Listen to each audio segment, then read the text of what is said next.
Hello everyone, my name is Deepika. आज हम लोग यूपीएससी सी सेट 2020 का पार्ट 2 करने वाले हैं। तो चलिए स्टार्ट करते हैं। यहाँ हमें बोला है let A3BC and DE2F be 4 digit numbers where each letter represents different digits greater than 3। जो हर लेटर है ABC और DEF का वो एक डिफरेंट डिजिट को रिप्रेजेंट कर रहा है और वो डिजिट जो है वो ग्रेटर देन 3 होगी।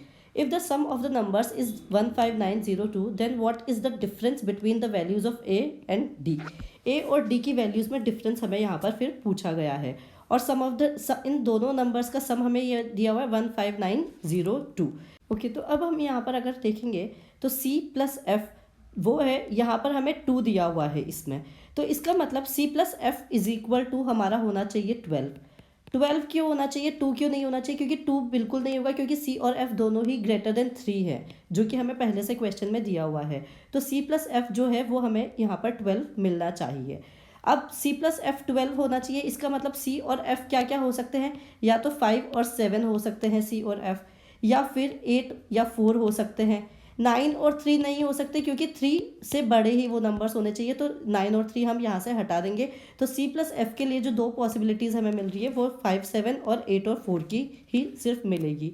ठीक है, तो अब अगर यहाँ पर C प्लस F 12 होगा और यहाँ पर 2 आ जाएगा, तो यहाँ कैरी ओवर कितना आ जाएगा? यहाँ कैरी ओवर जाएगा 1। तो क्या हुआ? B प्लस 2 प्लस 1, ये हमारा नेक्स्ट डिजिट यहाँ पर आएगा। और यहाँ पर भी 0 दिया हुआ है, तो ये 0 तो हो नहीं सकता। इसका मतलब क्या कि यहाँ पर भी ये 10 हुआ होगा। तो B plus 2 plus 1 is equal to यहाँ पर हमें मिलेगा 10। तो अब जब यहाँ पर हम 10 देखेंगे तो B इज इक्वल टू यहाँ से कितना मिल जाएगा हमें? 7। B इज इक्वल टू 7 यहाँ से हमें मिल जाएगा।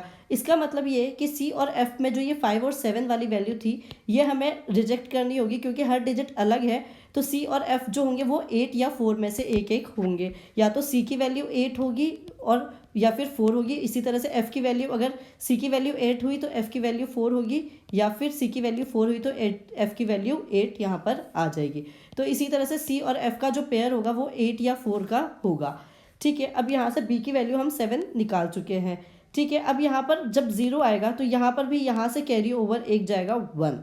तो इसी तरह से E plus 3 plus 1 is equal to ये हमारा आएगा 9।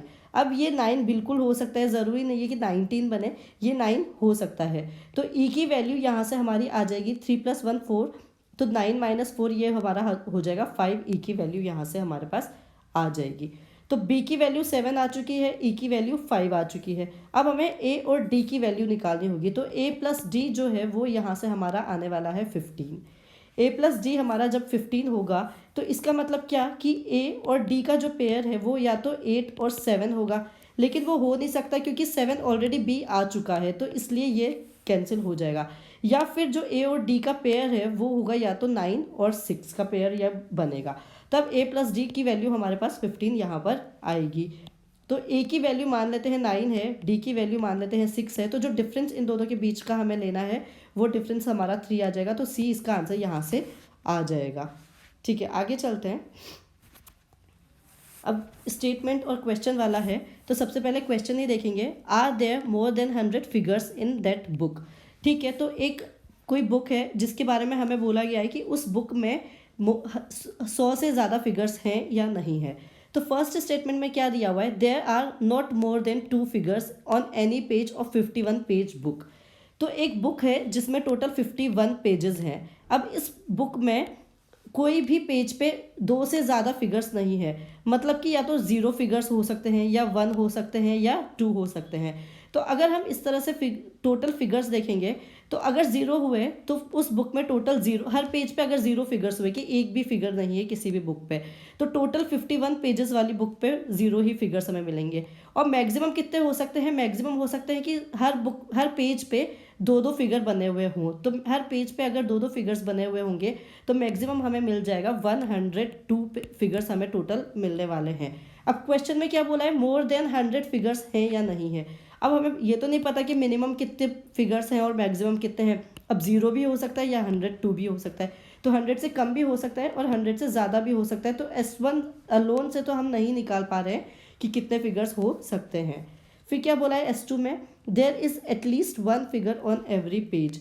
हर पेज पे एटलीस्ट 1 फिगर है, मतलब कि 51 पेजेस की जो बुक है उस पर या तो हर पेज पे कम से कम 1 फिगर तो होगा ही और मैक्सिमम 2 फिगर भी हो सकते हैं।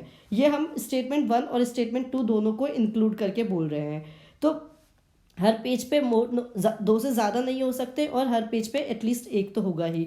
तो दोनों स्टेटमेंट को हमने कंबाइन कर लिया है। तो अब अगर हम हर पेज पे 1 फिगर की बात करें तो मिनिमम 51 फिगर्स होंगे और हर पेज पे अगर 2 फिगर्स होंगे तो मैक्सिमम 102 फिगर्स हो सकते हैं। तब भी हम ये नहीं बता पा रहे कि 100 से फिगर्स ज़्यादा होंगे या कम होंगे, एग्जैक्ट तो हम नहीं बता सकते हैं। तो इसलिए दोनों ही S1 S2 together are not sufficient to answer the question. तो सी इसका आंसर यहाँ पर आ जाए। ओके, अब आगे चलते हैं। ये वाला क्वेश्चन हम एवरेज वाले क्वेश्चंस में भी ले चुके हैं, लेकिन वहाँ पर हमने इसे एवरेज के मेथड से सॉल्व किया था। यहाँ पर हम इसे रेशियो एंड प्रपोर्शन वाले मेथड से सॉल्व करके देखते हैं। तो हमें क्या बोला गया है, एक ये टेबल दी हुई है जिसमें एवरेज मार्क्स इन इंग्लिश दिए हुए हैं गर्ल्स एंड बॉयज़ के और एवरेज मार्क्स इन हिंदी दिए हुए हैं गर्ल्स एंड बॉयज़ के अलग अलग। फाइनली हमें ओवरऑल एवरेज मार्क्स बताने हैं। हिंदी में ओवरऑल एवरेज मार्क्स कितने होंगे गर्ल्स एंड बॉयज़ के, ठीक है। तो अब यहाँ पर हम क्या करेंगे कि क्योंकि हमें यहाँ पर इंग्लिश के ओवरऑल एवरेज मार्क्स दिए हुए हैं तो यहाँ हम गर्ल्स और बॉयज़ का रेशियो निकाल देंगे सबसे पहले। तो रेशियो कैसे निकालेंगे इनका कि यहाँ पर हमें मार्क्स दिए हैं गर्ल्स के 9 और बॉयज़ के 8 मार्क्स हमें यहाँ पर दिए हुए हैं और ओवरऑल एवरेज मार्क्स हैं इनके 8.8। ओवरऑल एवरेज मार्क्स हैं 8.8। तो गर्ल्स और बॉयज़ का रेशियो निकालने के लिए हम क्या करेंगे कि इनके जो नंबर्स हैं उनमें से ये जो ओवरऑल एवरेज है उसे सब्ट्रैक्ट कर देंगे। तो जब इसे सब्ट्रैक्ट करेंगे तो 9 माइनस 8.8 जब हम करेंगे तो ये हमारा आ जाएगा 0.2। इसी तरह से बॉयज़ का 8.8 में से 8 सब्ट्रैक्ट करेंगे तो ये आ जाएगा हमारा 0.8। तो इस तरह से हम गर्ल्स और बॉयज़ का रेशियो निकाल सकते हैं कि गर्ल्स और बॉयज़ की किस रेशियो में प्रेजेंट है। तो जब इसे सॉल्व करेंगे तो यह आ जाएगा हमारा 4:1। इसका मतलब कि गर्ल्स और बॉयज़ जो है वो 4:1 के रेशियो में है हमारे पास। अब हिंदी के एवरेज मार्क्स की बात करें, हमें ओवरऑल हिंदी का ही एवरेज मार्क्स निकालना है। तो यहाँ से हम अब इनके रेशियो को यूज़ करते हुए निकाल सकते हैं। तो यह हमारा हो जाएगा 8 × 4 + 7 × 1 डिवाइडेड बाय टोटल कितना हो जाएगा 4 + 1 5 टोटल यहाँ पर आ जाएगा। तो ये हमारा आ जाएगा 32 + 7 डिवाइडेड बाय 5 और ये हमारा आ जाएगा 39 डिवाइडेड बाय 5। तो ये फाइनली हमारा आ जाएगा 7.8। तो ए इसका आंसर यहाँ से आ जाएगा। और इसी तरह से हमने प्रॉपर एवरेज वाले तरीके से भी इसे सॉल्व किया हुआ है एवरेज वाले वीडियोस में। तो इस मेथड में अगर डाउट है तो एक बार आप वो वाला मेथड भी चेक कर सकते हैं। ओके, आगे चलते हैं। अब यहाँ बोला गया A family of 2 generations consisting of 6 members PQRSTU has 3 males and 3 females. There are 2 married couples and 2 unmarried siblings. U is P's daughter and Q is R's mother-in-law. T is an unmarried male and S is a male.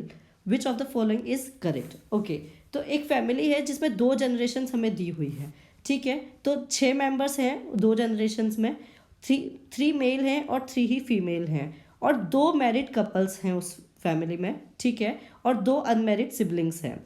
अब बोला है you is P's daughter, तो you को हम यहाँ लिखेंगे और क्योंकि यू पी की डॉटर है तो पी को हम ऊपर लिखेंगे। तो इस तरह से ये यू और पी का हमारा बन जाएगा, ठीक है। तो इसका मतलब क्या हुआ कि यू फीमेल है क्योंकि यू इज़ पीज डॉटर, तो यू फीमेल हो गई। उसके बाद हमें बोला है Q is R's mother in law, तो क्यू भी इसी लेवल पे होंगी क्योंकि 2 ही जनरेशन्स हैं। तो Q is R's mother in law, तो R इसका मतलब क्या हुआ R मैरिड है यहाँ पर और Q R की मदर इन लॉ है, ठीक है। तो यहाँ पर P और Q का, और यहाँ पर Q फीमेल हो गई क्योंकि मदर इन लॉ है, तो Q और P का एक कपल हमारा यहाँ पर बन जाएगा मैरिड कपल, ठीक है। अब हमें क्या बोला है Q is R's mother in law, T is an unmarried male, जो T है वो अनमैरिड मेल है तो T भी इसी लेवल पर यहाँ पर हमारा आएगा। और S इज़ अ मेल, और S का भी हमें बोला है कि S एक मेल है, ठीक है। विच of the following is correct. अब हमें ये बताना कि नीचे से कौन सा करेक्ट होगा। तो अगर अब हम मेल और फीमेल की बात करेंगे तो U और Q 2 फीमेल हमें यहाँ से मिल चुकी हैं। अब ये Q फीमेल है तो P यहाँ पर मेल आ जाएगा। और नीचे अगर हम बात करेंगे तो 2 फीमेल्स हैं तो एक और फीमेल होनी चाहिए क्योंकि टोटल 3 फीमेल होंगी, तो R भी यहाँ से फीमेल होगी। अब 2 मैरिड कपल्स हैं, तो एक मैरिड कपल हमें यहाँ मिल चुका है और एक मैरिड कपल हमें इनमें से बताना कि कौन सा होगा। तो एस और आर का कपल होगा यहाँ पर, क्योंकि यू टी अनमैरिड है, यू फीमेल है, तो फाइनली आर के साथ जिसका कपल होगा वो एस का ही होगा। तो यहाँ से आर और एस का कपल हम बना सकते हैं। ठीक है, अब ऑप्शंस चेक करते हैं। आर इज यूज हस्बैंड, तो ये तो नहीं होगा, आर यू का हस्बैंड नहीं होगा। R is S is wife, ये होगा, आर एस की वाइफ है, तो बी ही इसका आंसर यहाँ से आएगा। आर और एस का कपल यहाँ से बन जाएगा और आर एस की वाइफ होगा। तो इस तरह से यहाँ पर बी इसका आंसर यहाँ पर हम निकाल सकते हैं। ठीक है, आगे चलते हैं। अभी कैलेंडर वाला क्वेश्चन है, तो कैलेंडर वाला हम पहले भी कर चुके हैं। अभी यहाँ पर देखते हैं। In a particular year 12th January is a Sunday, then which of the following is correct. ठीक है, 12th जनवरी को हमें बोला गया कि संडे था, तो नीचे से कौन सा करेक्ट होगा। अब हमें पूछा क्या है, 15th जुलाई और 12th जुलाई का हमें पूछा है, और leap year and not a leap year के बारे में पूछा हुआ है। ठीक है, नॉट अ लीप ईयर और लीप ईयर वाला पूछा हुआ है हमें यहाँ पर। तो हमें ये देखना होगा कि हम कैसे निकाल सकते हैं। तो क्योंकि यहाँ पर 12th जनवरी ही दिया हुआ है, तो हम 12th जुलाई का ही चेक कर लेते हैं, ताकि हम मंथली वाइज देख सकते हैं, और लीप ईयर का ही सबसे पहले हम देख लेते हैं। ठीक है, तो 12th जनवरी को अगर हमें बोला हुआ है संडे है, बेसिकली हम करेंगे क्या कि हम ऑड डेज निकाल लेंगे। तो ऑड डेज निकालने का हमने मेथड पहले भी देखा हुआ है। तो 12th जनवरी से 12th फरवरी तक अगर हम देखेंगे तो 31 डेज होते हैं।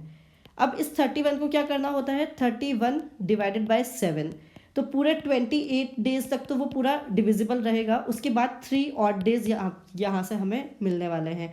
तो ये 31 डेज के बाद कितने ऑड डेज हमें मिल जाएंगे, 3 ऑड डेज हमें मिल जाएंगे। 7 से 31 को डिवाइड करने के बाद जो रिमाइंडर होगा वही उसका ऑड डे बन जाता है। तो 3 ऑड डे यहाँ पर हमारा आ गया 12th जनवरी से 12th फरवरी तक। ठीक है, अब 12th फेब से हम 12th मार्च की बात करेंगे अगर, तो क्योंकि हम ये लीप ईयर लेकर चल रहे हैं, तो लीप ईयर में फरवरी 29 डेज़ की होती है। तो यहाँ पर 29 डेज़ यहाँ बनेंगे, और इसमें जब हम ऑड डेज़ निकालेंगे तो 29 डिवाइडेड बाय 7, तो 28 तक पूरा डिविजिबल रहेगा। उसके बाद 1 ऑड डे यहाँ पर हमारा बचेगा, तो 1 यहाँ पर आ जाएगा। उसके बाद अगर हम 12th मार्च से 12th अप्रैल की बात करेंगे, तो ये हमारा आने वाला है वापस से 31 डेज़, और 31 डेज़ की वजह से वापस कितने ऑड डेज़ बन जाएंगे, 3 ऑड डेज़ यहाँ पर हमारे वापस से बन जाएंगे।